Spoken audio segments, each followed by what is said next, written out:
पहुंचे मथुरा में। भगवान श्री कृष्ण का कि तुम निठुर और निर्दयी हो। भगवान ने भी अपना फल हाथ रखा, चारों तरफ राधा कृष्ण नजर आए। उद्धव जी का अज्ञान नष्ट हुआ और उसके बाद प्रभु की भक्ति में लग गए। इसके बाद भगवान को बुझा के घर में गए, कुब्जा को भी आनंद किया। फिर अक्रूर जी के पास गए, अक्रूर जी के घर में भी आनंद किया। इसके बाद सुखदेव जी कहते हैं राजन अस्ति प्राप्ति कंसस्य महिष्ठो भर्तर सभी। मगध का राजा जरासंध, उसकी दो पुत्र थी अस्ति और प्राप्ति, जो कंस की पत्नियां थी। तो जब भगवान ने कंस का वध किया तो अपने पिता के पास गई और पिता से कहा कि तुम्हारे दामाद को कृष्ण ने मार दिया। तो जरासंध जो है भगवान को नष्ट करने की सोचता है और इसने जो है 23 अक्षौणी सेना ली और भगवान के साथ युद्ध करने के लिए तैयार हुआ। भगवान ने भी सोचा कि ये ठीक समय है और भगवान ने भी संकल्प, जरासंध को गिलानी हुई और अपना सर्वस्व त्याग कर वन को जाने लगा। जब वन को जाने लगा तो अन्य राजाओं ने कहा कि राजन आप वीर योद्धा हो, जंगल में जाके क्या करोगे, हम आपके साथ हैं और हम आपके साथ लड़ेंगे और उस कृष्ण का वध करेंगे। तो जरासंध ने जो 23 अक्षौणी सेना लेकर 17 बार आक्रमण किया, लेकिन भगवान को पराजित नहीं कर पाया और भगवान ने इसकी सेना का फिर नष्ट कर दिया। 18वीं बार जब युद्ध के लिए तैयार हुआ तो नारद जी की प्रेरणा से जरासंध के साथ काल यवन भी आ गया। भगवान ने सोचा कि ठीक है इसको मारूंगा नहीं, ताकि इसके सारे में अन्य राजाओं को भी दुष्टों को मार दूंगा। तो भगवान ने विश्वकर्मा के द्वारा द्वारकापुरी का निर्माण किया। 12,000 योजन अंदर, 18,000 योजन बाहर, और सोते हुए मथुरा निवासी के लोगों को योग मां के सारे जो वहां पर सुला दिया।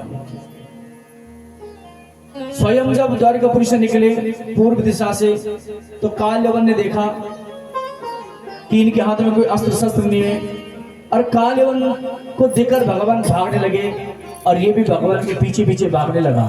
खराटे मारा, लात मारी, उसकी नींद खुली। ये मानधाता का पुत्र मुचकुंद था और देखते ही काल यवन भस्म हो गया।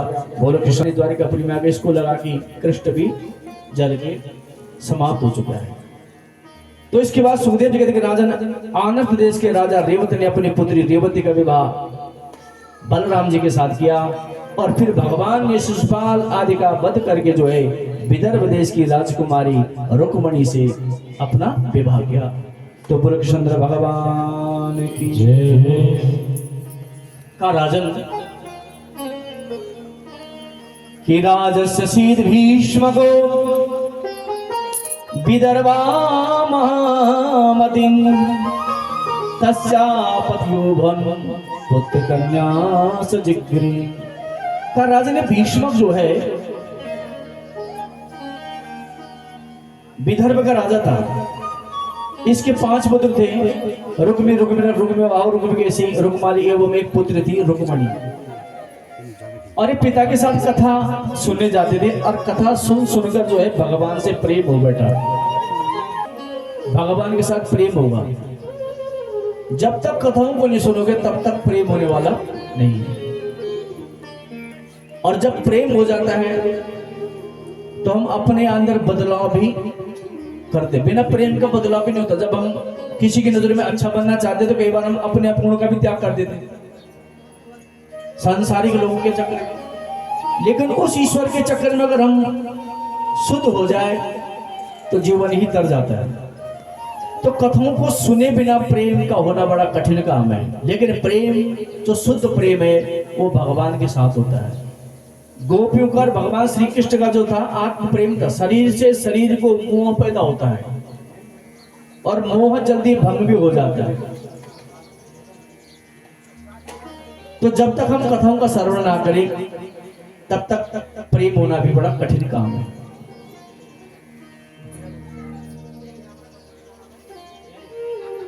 तैयार है?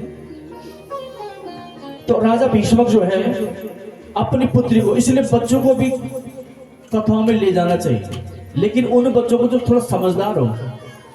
दूध पीने वाले बच्चों को नहीं, वो केवल ना आपको भी सुने देखे ना दूसरे को। तो उन बच्चों को लाना चाहिए जो थोड़ा समझदार हो, थोड़ा सुन सके, जो समझ सके। और बच्चों को जब सुनाओगे तो बच्चे भी कुछ ना कुछ तो सुनेंगे। ये कथा जो है सर्विस सेंटर में बुद्धि की सर्विसिंग होती इससे। तो जब ये पिता के साथ जाती थी, पिता के साथ कथा सुनते सुनते भगवान के प्रति श्रद्धा पैदा हुई। और जब श्रद्धा पैदा होती तो फिर ज्ञान अपने आप। श्रद्धावान लभते ज्ञानम, जब तक श्रद्धा ना हो तब तक ज्ञान भी प्राप्त नहीं होता। तो जब इसको श्रद्धा पैदा हुई, विश्वास पैदा हुआ, तो इसने मन में विचार कर लिया कि मैं भगवान को अपना पति बनाऊंगा। लेकिन इसका भाई जो रुक्मी था वो अपनी बहन का विवाह शिशुपाल के साथ करना चाहता था।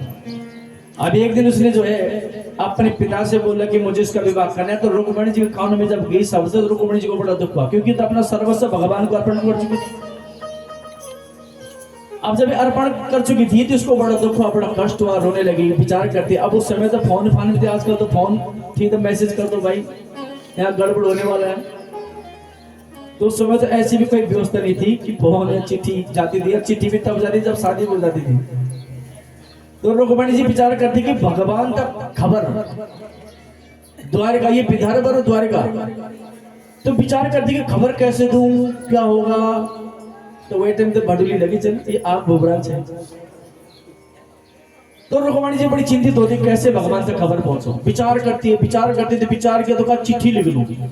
अब यहाँ शिशुपाल के साथ विवाह की तिथि भी निश्चित हो गई है, लेकिन डर भी लग रहा है कि चिट्ठी पता चलेगी डाक द्वारा कहीं लेट पेट हो जाए। तो विचार करती कि चिट्ठी तो लिखूं लेकिन डाक द्वारा कहीं सही समय पर न पहुंच पाए, पता चले या मेरी शादी हो गई। तो दिमाग दौड़ाया और विचार किया कि मुझे कुल पुरोहित को बुलाना चाहिए। और कुल पुरोहित को बुलाया, ब्राह्मण देवता को। और देखो जब ब्राह्मण देवता को बुलाया तो चिट्ठी लिखकर ब्राह्मण को दी। और चिट्ठी लिखकर जब ब्राह्मण को दी तो कहा ब्राह्मण देवता आप जाओ द्वारिकापुरी में, क्योंकि भगवान आपसे बड़ा प्रेम करते हैं, और मेरी चिट्ठी दे देना बस। अब ब्राह्मण देवता को पता नहीं कि चिट्ठी में क्या लिखा, लेकिन पूरा लिखा चिट्ठी में कि मेरा भाई विवाह करना चाह रहा है, और अगर आपने मेरी लाज नहीं बचाई तो मैं प्राण त्याग दूंगी और इल्जाम आप पर आएगा। और ये भी बोला कि भाई चिट्ठी में ऐसे भी लिख दिया कि हमारे यहाँ ब्याह से पहले माता की पूजा होती है, और अगर समय मिले तो उसी दिन कर देना कमाल। ब्राह्मण देवता जब विदर्भ से द्वारिका गए तो भगवान ने जब ब्राह्मण को आते देखा तो भगवान ने ब्राह्मण का स्वागत स्वयं किया और ब्राह्मण देवता के पांव प्रक्षालन की स्वयं भगवान ने। जब ब्राह्मण के पांव धोए, अपने आसन पर सामने बिठाया और पूछा ब्राह्मण देवता तुम खुश हो, तुम्हारे पास संतोष है? कहा बिल्कुल है। कहा जिस ब्राह्मण के पास संतोष रूपी धन होता है, जो यजमानों का हित चाहता है, उस ब्राह्मण की चरणों की रज में अपने माथे पे लगा दो। तुम खुश हो? कहा बिल्कुल। तो कहा आगमन का कारण? चिट्ठी दे दी। भगवान बोले कि तुम ही पढ़ लो। अब ब्राह्मण देवता चिट्ठी पढ़ने लगे कि श्रुत्वा गुणां भुवन सुंदर श्रुवतां ते निर्विश्य कर्ण विवरे हरतोंगताप रूपं दृशां दृशिमताखिलार्थलाभं त्वयाच्युता विशद चित्तम पत्रमेमि। हे त्रिभुवन सुंदर, आपका गुण, आपकी लीलाओं को सुनते सुनते मैं आपको अपना दिल दे बैठी हूं। और हे त्रिभुवन सुंदर, आपको मैं अपने आप को अर्पण कर चुकी, लेकिन मेरे भाई मेरे विवाह शिशुपाल के साथ करना चाहता है अमुक दिन, और यदि ऐसा हुआ तो मैं अपने प्राणों की आहुति दे दूंगी। ब्राह्मण देवता ने जब बोला तो भगवान ने ब्राह्मण देवता का हाथ अपने हाथ में रखा और ब्राह्मण देवता को कहा कि ब्राह्मण देवता, मेरा भी मन जो है रुक्मिणी पे। भगवान ने दारुक को कहा सारथी को चल रथ तैयार कर, और इधर रुक्मिणी जी जो है अपने गांव की बुजुर्ग माताओं के साथ भगवती की पूजा करने के लिए आती है। इधर से रथ, रुक्मिणी जी ने मंदिर में प्रवेश किया। बुला देना होगा। रुक्मिणी जी ने मंदिर में प्रवेश किया, पूजन आदि हुआ। 2 चेयर लगा देने यहाँ पे अगर हो सके तो रुक्मिणी ने पूजा आदि की। अब देखो पूजा भी हो गई, लेकिन न तो भगवान आए न भगवान गलत आए। इधर शिशुपाल जो है सुंदर मुकुट मुकुट सेना पहनता है और अनेक राजा जो है शिशुपाल की बारात में गाजे बाजे ढोल आदि बज रहे हैं। भीष्मक ने भी जो अपनी नगरी को सजाया हुआ है सुंदर ढंग से, और बारात इधर से आती है। इधर रुक्मणी जी को दुख होते जा रहे कि अभी ना ही कोई चिट्ठी आई ना ब्राह्मण देवता आई, और पूजन भी समाप्त होने, परात भी नजदीक आने वाली है। इतने में पूजा करते करते रुक्मणी जी का बाम अंग फड़कने लगा, और जब बाम अंग फड़ने लगा तो उनको लगा कि शुभ संकेत है, और देखा दूर से ब्राह्मण देवता, और ब्राह्मण देवता को देख इतनी प्रसन्न हो गई कि उस दिन रुक्मणी जी ने ब्राह्मण को आशीर्वाद दिया कि हमेशा लक्ष्मी का वास बना रहे।